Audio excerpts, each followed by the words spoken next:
नमस्कार, स्वागत है आप सभी का। मैं हूं आपके साथ रेशु त्यागी। सुहागन महिलाओं का महत्वपूर्ण पर्व हरतालिका तीज की तैयारियां जोर शोर से की जा रही हैं। महिलाएं इस पर्व पर 16 श्रृंगार करने का कार्य करती हैं। पर्व को लेकर महिलाएं हाथों में मेहंदी रचाकर भगवान भोलेनाथ और मां पार्वती से पति की लंबी आयु की कामना करती हैं। बोकारो के सेक्टर 4 में दिल्ली से आए मेहंदी लगाने वालों के द्वारा सुहागिन महिलाओं के हाथों में मेहंदी लगाने का कार्य किया जा रहा है। महिलाएं दोनों हाथों पर मेहंदी लगाकर काफी खुश नजर आ रही हैं।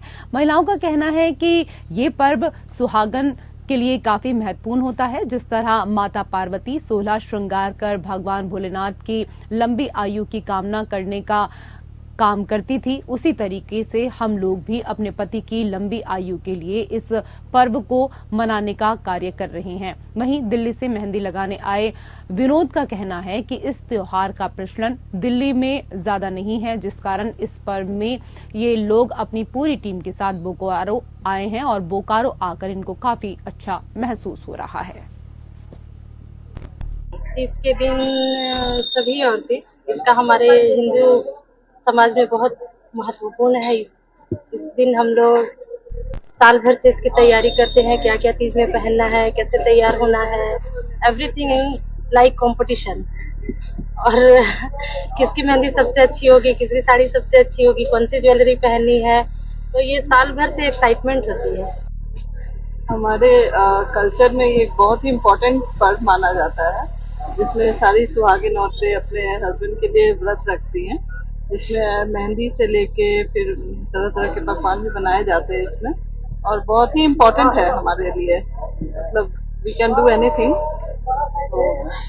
तीज में हमारा फेस्टिवल है, औरतों का, लेडीजों का बहुत बड़ा फेस्टिवल है। इसमें मेहंदी लगाते हैं, गुजिया बनाते हैं और बहुत सारे तैयारियां करते हैं, नए नए कपड़े लेते हैं, शौक से मनाते हैं। और हम लोग दिल्ली से आए हैं यहाँ पे झारखंड में मेहंदी लगाने के लिए, बोकारो स्टील सिटी में।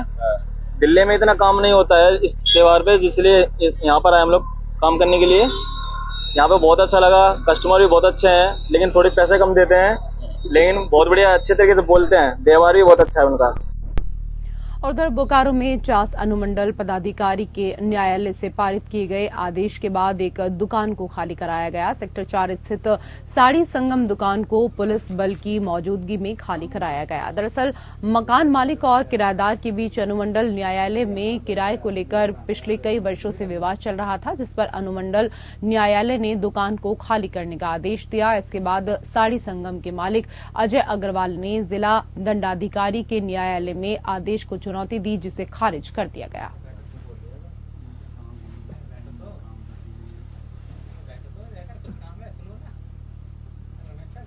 उधर बिहार के आरा में पूर्व वार्ड सदस्य त्रिभुवन महतो उर्फ छोटू की गोली मारकर हत्या मामले का पुलिस ने 48 घंटे के अंदर ही खुलासा कर दिया है, जिसका खुलासा भोजपुर एसपी प्रमोद कुमार यादव ने प्रेस कॉन्फ्रेंस को संबोधित करते हुए किया है। इस दौरान पुलिस कप्तान ने बताया कि पिछले शुक्रवार को थाना क्षेत्र के आरा छपरा 4 लेन स्थित चनपुरा बाजार के पास कोई लवर वार्ड नंबर 1 के पूर्व वार्ड सदस्य त्रिभुवन महतो उर्फ छोटू की बाइक सवार 2 हथियारबंद अज्ञात बदमाशों के द्वारा गोली मारकर हत्या कर दी गई थी। जब पुलिस इस मामले को गंभीरता से लेते हुए अनुसंधान पुलिस ने किया तो पता चला कि त्रिभुवन महतो की हत्या उनकी पत्नी के अवैध संबंध और बेटे के साथ अच्छे रिश्ते नहीं होने की वजह से की गई थी। पुलिस ने इस हत्याकांड में मृतक के बेटे कुश कुमार और मृतक की पत्नी के प्रेमी मुन्ना चौधरी को गिरफ्तार किया है, जिनके पास से हत्याकांड में इस्तेमाल की गई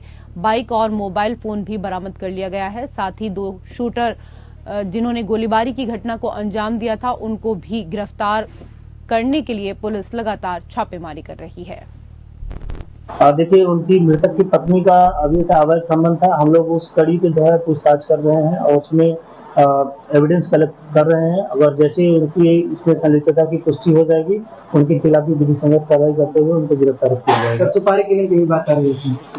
सुपारी किलिंग का देखिए, क्योंकि ये साजिश रची गई थी और जो मृतक का परिवार इसमें था और जो अवैध संबंध जिससे था मुन्ना, तो वो शामिल था। अब उन लोगों ने कितने पैसे के लिए डीलिंग की नहीं की, अब ये शूटर एक बार गिरफ्तार हो जाते हैं तो उससे जो है इसका खुलासा हो जाएगा। तो ये है कि उन लोगों को पैसे का हायर किया गया था, पैसे को हायर करके जो है गोली मरवाया गया। तो इसमें अन्य जो कड़ियां हैं शूटर को गिरफ्तार करने है। रकम का अभी कोई खुलासा नहीं हुआ है और ये लोग अपना कुछ बता रहा है, लेकिन शूटर जब गिरफ्तार होंगे तो एग्जैक्ट रकम का पता चलेगा कि कितने पैसे के लेन देन हुआ था इसमें। उधर साहिबगंज में जिले के पुलिस कप्तान नौशाद आलम ने हाईटेक टाइगर मोबाइल को हरी झंडी दिखाते हुए रवाना किया। जिले के बड़े शहरों की तर्ज पर स्मार्ट पुलिसिंग और हाईटेक टेक्नोलॉजी के साथ बिगड़ी ट्रैफिक व्यवस्था को लेकर जिले को अपराध मुक्त बनाने की पहल की गई। एसपी ने शहर में ट्रैफिक व्यवस्था की समस्या के समाधान के लिए प्रतिनियुक्त 6 जवानों को ट्रैफिक से संबंधित जानकारी देते हुए कई महत्वपूर्ण आवश्यक दिशा निर्देश दिए हैं। आयोजित कार्यक्रम में एसपी नौशाद आलम ने कहा कि शहरी क्षेत्र में वाहनों का जाम लगना एक बड़ी समस्या है। कई संगठन के द्वारा बिगड़ी ट्रैफिक व्यवस्था को लेकर हमें अवगत भी कराया गया है। इस समस्या से निजात पाने के लिए अगर शहरवासी और पुलिस प्रशासन एकजुट होकर नियमित रूप से ट्रैफिक के नियमों का पालन करें और दूसरों को पालन करवाने के लिए जागरूक करें तो निश्चित रूप से आने वाले दिनों में जाम की समस्या खत्म हो जाएगी। इसके लिए पुलिस प्रशासन जाम से निजात दिलाने को लेकर 3 अलग अलग क्षेत्र में 6 जवानों की प्रतिनियुक्ति कर चुका है। साथ ही शहर में ट्रैफिक व्यवस्था की समस्या के समाधान के लिए इस दौरान मेजर को भी प्रभार दिया गया है।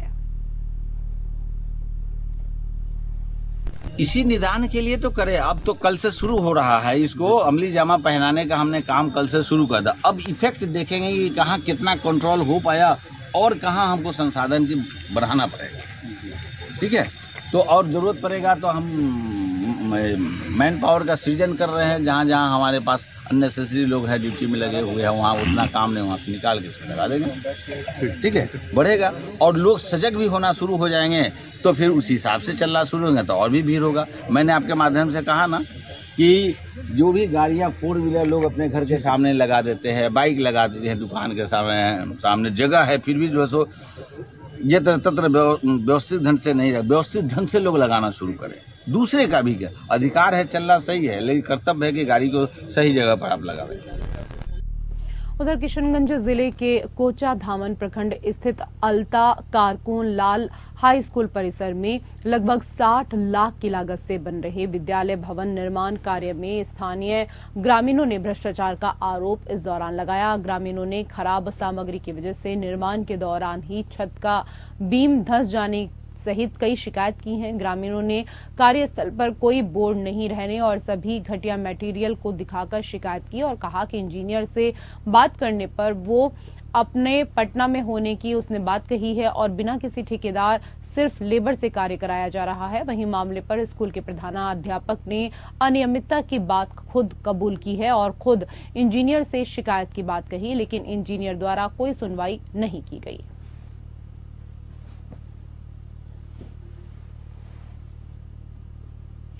उधर औरंगाबाद में बारिश का कहर देखने को मिला। आफत के समान बरसी बारिश ने 6 लोगों की जान ले ली है। इस दौरान वज्रपात की घटना देखने को मिली। वज्रपात की पहली घटना रफीगंज थाना क्षेत्र के शारदा बिघा गांव में हुई है। रायपुर में मुख्यमंत्री भूपेश बघेल ने कांग्रेस की लिस्ट को लेकर कहा कि प्रक्रिया चल रही है। पीसीसी की बैठक, उसके बाद 1-2 और बैठकें होंगी, फिर स्क्रीनिंग कमेटी की बैठक होगी। वहीं आज से शुरू हुए पार्लियामेंट स्पेशल सेशन पर सीएम ने केंद्र सरकार की मंशा पर सवाल उठाए। इसके साथ ही उत्तर प्रदेश के उप मुख्यमंत्री के छत्तीसगढ़ में परिवर्तन यात्रा में शामिल होने को लेकर कहा कि बीजेपी नेताओं की रैली में भीड़ नजर नहीं आ रही है। इसके साथ ही गदर फिल्म को लेकर के हुई हत्या के मामले में मुख्यमंत्री भूपेश बघेल ने कहा कि इसको जबरदस्ती धार्मिक रंग देने की कोशिश की जा रही है। युवक की हत्या हुई है, ये दुर्भाग्यजनक है। सभी आरोपियों को गिरफ्तार किया जा चुका है। उसके बावजूद राजनीति की जा रही है। अब बीजेपी के पास कोई मुद्दा नहीं है, इसलिए वो इस तरह की घटनाओं पर राजनीति कर रही है। मैं भी मीडिया के माध्यम से मुझे पता चला, क्योंकि मैं उस कार्यक्रम के बाद बीच में आ गया था। कल ब्राह्मण समाज का सम्मेलन था बिलासपुर, तो पूरे कार्यक्रम में मैं नहीं था, बीच में छुट्टी लेके निकल आया था। और 2 एकड़ जमीन दिया गया ब्राह्मण समाज को, तो बड़ा सम्मेलन किया गया और उसमें मुझे आना हुआ था। सर पार्लियामेंट सेशन आज से कि बीजेपी ने अपनी दूसरी लिस्ट रोक दी है विरोध के चलते, कांग्रेस की लिस्ट कहाँ जाएगी? हमारी प्रक्रिया चल रहा है, पीसी की बैठक है, उसके बाद अभी लगातार 1-2 और बैठकें होंगी पीसी की, उसके बाद स्क्रीनिंग कमेटी आज से चालू होने वाले स्पेशल पार्लियामेंट, तो उसमें तो कह रहे थे कि 1 नेशन 1 इलेक्शन और पता नहीं क्या क्या सारे सब्जेक्ट बताए थे, लेकिन एजेंडा में तो ऐसा कुछ है नहीं।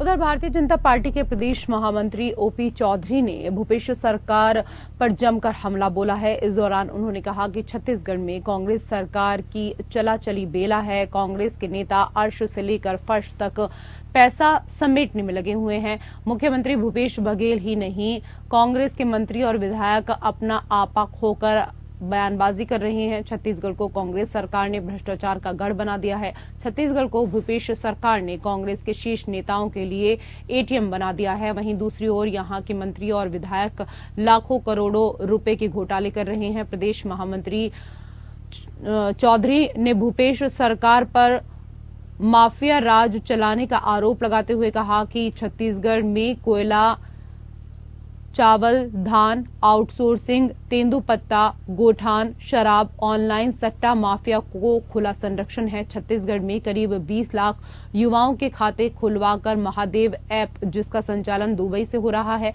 उस ऐप में करोड़ों रुपए का खेल भूपेश सरकार के राज में चल रहा है। इस कार्यक्रम का आयोजन युवा एवं खेल मंत्रालय के माध्यम से हुआ था। इस कार्यक्रम के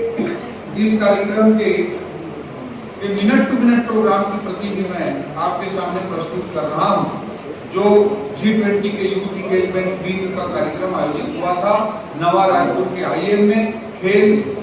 युवा एवं खेल मंत्रालय के माध्यम से आईएम में 15 देशों की युवाओं ने इसमें शिरकत की थी। कि कांग्रेस के दिवालियापन कोई दिखाता है कि आखिर इस तरह का कार्यक्रम आयोजित होने के बाद अनर्गल आरोप प्रधानमंत्री, देश के एक संवैधानिक पद पर बैठे हुए व्यक्ति को केवल भारतीय जनता पार्टी के नहीं, पूरे देश के सबसे चहेते प्रधानमंत्री और पूरी दुनिया में सबसे लोकप्रिय व्यक्तित्व हैं, उस प्रधानमंत्री पर इस तरह का अनर्गल आरोप कांग्रेस केवल बौखलाहट में आकर के लगा रही है। उधर रायपुर में विधायक रामकुमार यादव के वायरल वीडियो पर आप प्रवक्ता प्रियंका शुक्ला ने मामले की जांच की मांग की है। उन्होंने कहा कि चुनाव के वक्त ऐसी वीडियो सामने आना लोकतंत्र के लिए खतरा है। ये चुनाव को पैसे से प्रभावित करने की कोशिश है। प्रियंका शुक्ला ने कहा कि वायरल वीडियो की सरकार और चुनाव आयोग जांच कराए, मामले की पार्टी स्तर पर भी जांच हो और दोषियों पर कार्रवाई की जाए। तो मैं चाहती हूँ कि मुझे लगता है कि कांग्रेस की पार्टी को भी ये जांच करानी चाहिए और एक सही जानकारी क्या है, सही चीजें क्या, उसका पता लगाते हुए कार्रवाई करनी चाहिए। क्योंकि जैसे चुनाव आते हैं, यही तो प्रक्रिया इतने साल से शुरू होती आई है कि पैसा लाओ, पैसे से प्रभावित करो चुनाव को। पहले पेटियां लूट ली जाती थी, अब आजकल ईवीएम है तो ईवीएम को कोशिश करने का या चुनाव को प्रभावित करने के तरह तरह के पैतरे अपनाए जा रहे हैं। और ऐसे में ये वीडियो आना, ये वीडियो दिखना कहीं ना कहीं एक अच्छा संदेश नहीं देता है। और मैं चाहती हूँ कि इस मामले में एक सही तरीके से निष्पक्ष जांच हो, ना सिर्फ सरकार के स्तर पर बल्कि पार्टी, जिस पार्टी से वो ताल्लुक रखते हैं, कांग्रेस पार्टी, उस पार्टी स्तर पर भी इसकी जांच होनी चाहिए, इस पर कड़ी कार्रवाई होनी चाहिए। उधर रायपुर में बीजेपी के प्रदेश महामंत्री ओपी चौधरी को लेकर अपनी प्रतिक्रिया देते हुए कांग्रेस प्रवक्ता सुशील आनंद शुक्ला ने कहा कि जो विधायक द्वारा पैसे लेने से जुड़ा जो वीडियो वायरल हो रहा है वो पूर्णतः निराधार है, क्योंकि भारतीय जनता पार्टी की चाल चरित्र भ्रम फैलाकर नाम बदनाम करना है। सुशील शुक्ला ने कहा कि ओपी चौधरी जो बीजेपी के महामंत्री हैं, उन्होंने पहले भी ऐसे कृत्य किए हैं जिस पर उनके ऊपर एफआईआर दर्ज हुई, नोटिस दिया गया, लेकिन आज तक उस नोटिस का जवाब उन्होंने नहीं दिया। झूठ बोलने की प्रवृत्ति ओपी चौधरी की है। उनको बर्दाश्त नहीं हो रहा कि एक गरीब घर का व्यक्ति विधायक बन गया है, इसलिए उसके चरित्र हनन की कोशिश भारतीय जनता पार्टी कर रही है। कांग्रेस प्रवक्ता ने कहा कि खुद विधायक ने इस मामले में जांच की मांग की है। भारतीय जनता पार्टी का चरित्र ही झूठ फैलाना, भ्रम फैलाना और गलत बयानी करना है। भारतीय जनता पार्टी ने विधायक की चरित्र हत्या का प्रयास किया। जिस वीडियो को वायरल किया जाता है, उस वीडियो में विधायक जी पैसे को छू भी नहीं रहे हैं, पैसे की तरफ देख रहे हैं। वो जहाँ बैठे हैं वहाँ पे गद्दी में पैसे रखे हुए हैं। हो सकता है किसी व्यापारी के पैसे जो वहाँ पे 4-5 लोग थे पहले उनकी शिनाख्त होनी चाहिए। विधायक जी ने तो खुद जांच की बात कही है और कहा है कि मेरी चरित्र हत्या का प्रयास है। विधायक गरीब घर से आते हैं, विधायक एक चरवाहे के पुत्र हैं और भारतीय जनता पार्टी को यही बर्दाश्त नहीं हो रहा है कि गरीब का बेटा विधायक कैसे बन गया। और ओपी चौधरी का तो पुराना चरित्र है इस प्रकार का भ्रम फैलाना। इसके पहले SCCL की खदान के मामले में भी उन्होंने झूठ फैलाया था कि वहाँ कोयला चोरी हो रहा है। उसके बारे में पुलिस में शिकायत हुई थी, उनको नोटिस दी गई थी, उस नोटिस का आज तक जवाब नहीं दे पाए हैं और उनको मालूम है कि यह वीडियो भी गलत है, इसलिए बार बार वो बोल रहे हैं कि मेरे ऊपर फिर न कार्रवाई हो। उधर गुजरात के मुख्यमंत्री भूपेंद्र पटेल 2 दिवसीय दौरे पर 12 पहुंचे। सीएम भूपेंद्र अता में पहुंची बीजेपी की परिवर्तन संकल्प यात्रा में शामिल हुए और रथ पर सवार होकर यहां पहुंचे। प्रताप चौक पर पटेल ने आम सभा को संबोधित करते हुए पीएम नरेंद्र मोदी की जमकर तारीफ की। उन्होंने कहा कि पीएम नरेंद्र मोदी ने भारत को विकास के नाम पर पूरी दुनिया में अलग पहचान दिलाई है। जननायक और यशस्वी प्रधानमंत्री नरेंद्र भाई मोदी के नेतृत्व में हमारा देश आज विश्व गुरु बनने की राह पर है। पीएम मोदी ने देश में सुशासन दिया और हर वर्ग के लिए काम किया। गुजरात के मुख्यमंत्री ने मंच से लोगों से अपील करते हुए प्रधानमंत्री नरेंद्र मोदी को देखते हुए राजस्थान के लोगों से बीजेपी के पक्ष में वोट देने की अपील की। वहीं इस मौके पर सांसद दुष्यंत सिंह, कृषि राज्य मंत्री कैलाश चौधरी भी मौजूद रहे। मंत्री चौधरी ने स्थानीय मंत्री पर निशाना साधते हुए कहा कि केवल 12 में नहीं बल्कि हर जगह यहां के मंत्री ने खनन माफिया पैदा कर दिए हैं। सूत्र के साकार करते हुए प्रधानमंत्री जी ने आज ही देश भर के छोटे कारीगरों के लिए पीएम विश्वकर्मा योजना लॉन्च की है और आने वाले 5 वर्ष में इस योजना के लिए 13,000 करोड़ रुपए दिए गए। प्रधानमंत्री जन धन योजना के माध्यम से देश में 47 करोड़ से अधिक जन धन अकाउंट खुले, जिससे अब सरकार द्वारा भेजने जाने वाले पैसे सीधे बैंक अकाउंट में जाते हैं। राजस्थान में जन धन योजना के तहत 3 करोड़ 11 लाख लोगों के खाते खुले हैं और विभिन्न योजना के तहत 13,000 करोड़ की राशि सीधी डीबीटी के दही कर दी गई है। देश के फेरे वाले और छोटे व्यापारियों ने बैंक लोन मिलने के बारे में कभी सोचा भी नहीं होगा, लेकिन हमारे प्रधानमंत्री जी ने उनके प्रति संवेदना दिखाई और पीएम स्वनिधि के तहत देश भर में 34 लाख से अधिक फेरे वालों को आर्थिक सहायता पहुंचाई है। उधर बीजेपी की परिवर्तन संकल्प यात्रा के तहत रिंगस विधानसभा के खंडेला में प्रेस वार्ता का आयोजन किया गया। इस दौरान नेता प्रतिपक्ष राजेंद्र सिंह राठौड़ ने कहा कि बाबूलाल कटारा ने RPSC का पेपर बेचकर प्रदेश के युवाओं का भविष्य बर्बाद करने का काम किया है। बाबूलाल ने कहा कि मैं तो पैसे देकर मेंबर बना हूं। प्रदेश सरकार में भ्रष्टाचार चरम पर है। गहलोत सरकार को बताना चाहिए कि गारंटी कार्ड में कितने लोगों को लाभ मिला। नेता प्रतिपक्ष राजेंद्र सिंह राठौड़ ने कहा कि प्रदेश की जनता परिवर्तन का मन बना चुकी है और आगामी चुनाव तक प्रदेश में कांग्रेस लुप्त हो जाएगी। प्रदेश सरकार घोटालों की सरकार है। इस सरकार का इकबाल खत्म हो चुका है। प्रदेश भर में आज पेट्रोल पर सबसे ज्यादा वेट है और आम जनता महंगाई से त्रस्त है। वहीं इस यात्रा में शामिल सांसद सुमेधानंद सरस्वती ने कहा कि कांग्रेस के विधायक बौखलाए हुए हैं। त्रिवेणी धाम में संस्कृत विद्यालय महाराष्ट्र ने खुद बनाकर सरकार को सौंप दिया, लेकिन कांग्रेस के प्रधान और मंत्री जनसभा करके वापस चले गए, लेकिन Mahatma Gandhi English medium school में अध्यापक नहीं लगाए। जिस सरकार का मंत्री यदि लाल डायरी लेकर विधानसभा में पहुंच जाता हो, शिक्षकों की बैठक में यदि मुख्यमंत्री पहुंचता है कि भ्रष्टाचार हो रहा है, उसकी स्वीकृति मिलती हो और कई मंत्रियों पे कई प्रकार के आरोप लगने से उनको अपने पद से हटाया गया हो, इससे ऐसा लगता है कि राजस्थान में कानून व्यवस्था नाम की कोई चीज नहीं है। जहां तक घोषणाओं का सवाल है मेरे साथियों, ये विज्ञापन की सरकार बनकर रह गई है। ये सरकार ऑटो मोड पे चल रही है, कोई ना कोई कंपनी एजेंसीज हायर की हुई है, वो चला रही है। यदि हम सरकार से पूछे कि आप ये जरा बता दीजिए कि आपकी वित्तीय पोजीशन क्या है। रिजर्व बैंक ऑफ इंडिया के द्वारा जो बुलेटिन जारी किया गया, राज्य से जुड़ी खबरों में मेरे साथ फिलहाल इतना ही। नमस्कार।